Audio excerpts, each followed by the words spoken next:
এইটাই 2 দিন থেকে ফেসবুকে চলছে ভাই, কান মাথা ধরে গেল। মানে টিএমসি আর বিজেপি, মানে কালকে যে রেজাল্ট আছে ভোটের, এইটা জিতলে মনে হয় কালকে এইটাই চলবে। কে কোন দল জিতবে জানা নেই, ঠিক নেই, কিচ্ছু নেই। মানে এখন যদি রাস্তায় বেরোচ্ছি, ঠিক আছে, রাস্তায় বেরোলেই ভাই কোন দল জিতবে, মানে কি বলবো ভাই, জিতলে মনে হচ্ছে ওরা ঘর বাড়ি করে দেবে, বা মানে উন্নয়ন যেন ওরাই করবে, মনে হচ্ছে এটাই। আচ্ছা, দেশের উন্নয়ন ওরাই করবে, মানে রাস্তায় বেরোনোর কোনো মানে ইয়ে নেই, রাস্তায় বেরোলেই হলো, মানে যে কেউ বলছে ভাই কোন দল জিতবে মনে হচ্ছে, কোন দল জিতবে মনে হচ্ছে। আর কালকে রেজাল্ট বুঝতেই পারছো, মানে মাথা ধরে যাচ্ছে। আমি তো এই 2 দিন থেকে বেরোইনি বাড়ি থেকে, সিরিয়াসলি।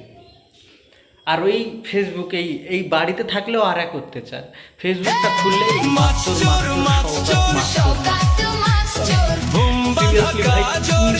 মানে কি ভাইরাল হয়েছে না। আর গানটা তো ভাই সেই ভাইব আছে ভাই, বিন্দাস ভাইব আছে, নেচেই যাচ্ছে সব, যাকেই দেখছি সে ফেসবুকেই দুমদাম নেচে যাচ্ছে, মাচ্চর মাচ্চর।